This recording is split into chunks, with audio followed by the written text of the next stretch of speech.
umuhungu wahoze ari perezida wa Libya Colonel Muammar Gaddafi yakuwe ku rutonde rw'abashaka kuba abakandida mu matora y'umukuru w'igihugu ateganijwe tariki 25 Ukuboza uyu mwaka. Komisiyo y'amatora yangiye abakandida benshi kuri uyu mwanya barimo Saif al-Islam Gaddafi ivuga impamvu z'amategeko nk'uko ibinyamakuru byaho bibivuga. Gaddafi yari yateje impaka nyuma y'uko atangaje ko azahatanira kuba perezida.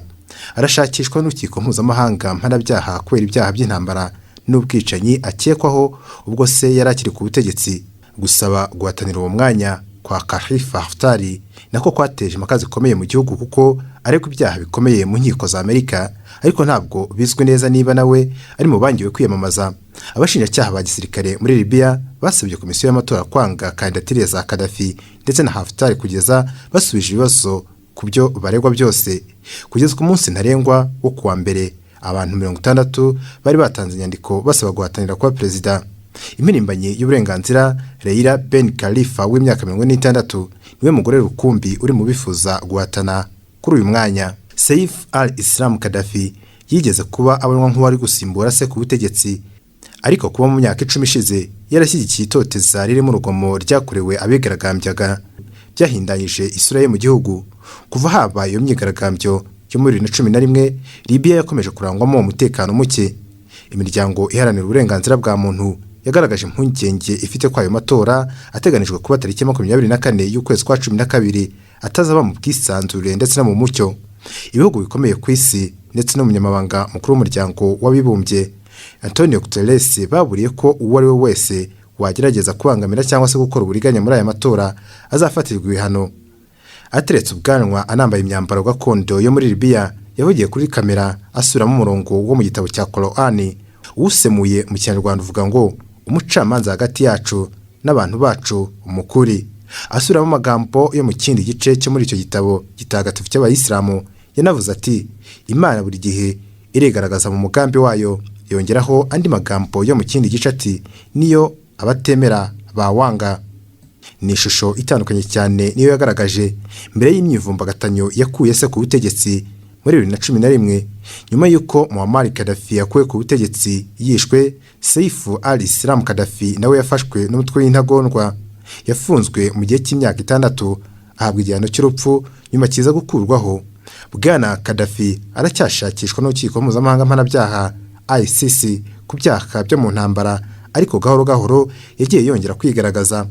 Muri Libya barakibuka cyane ibyabaye ku buryo atakwizera gutsindira kuba perezida, nk'uko bivugwa n'umwanditsi mukuru w'ikinyamakuru BBC ku karere k'Iburasirazuba bwo hagati Sebastian Asher, ndetse kandidatire ye izarushaho guteza ibibazo mu gikorwa cy'amatora cyari gisanzwe gifite intege nke.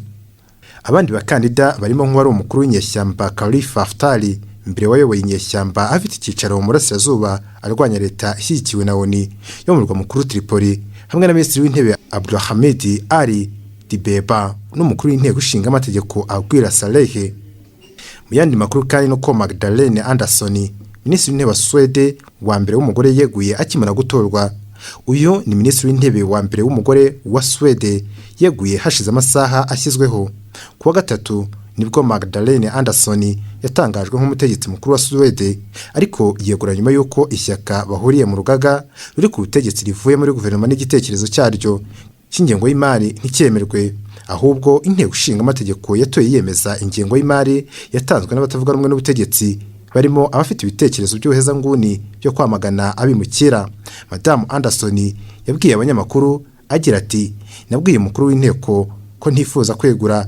Ishyaka bari kumwe mu rugaga riharanira kubungabunga ibidukikije rya Green Party ryavuze ko ritashoboraga kwemera ingengo y'imari yateguwe ku nshuro ya mbere hamwe n'abahezanguni.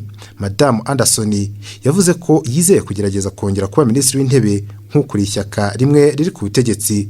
Kuwa gatatu uyu wo mu ishyaka rya Social Democratic Party yavuze ibi agira ati hari umugenzo cyangwa se imigirire wo mu itegeko nshinga ko guverinoma ishingiye ku rugaga ikwiye kwegura igihe ishyaka rimwe riyivuyemo. Sinshaka kuyobora guverinoma izibazwaho ku ishingiro ryayo. Umugabo ukuriye inteko ishinga amategeko yavuze ko azavugana n'abakuru b'amashyaka ku kigiye gukurikiraho. Madamu Andersson yari yatowe nka minisitiri w'intebe mbere yaho kuwa gatatu kuko bijyanye n'amategeko ya Swede yari yakeneye gusa ku bwiganze bw'abadepite batora banga kumushyigikira.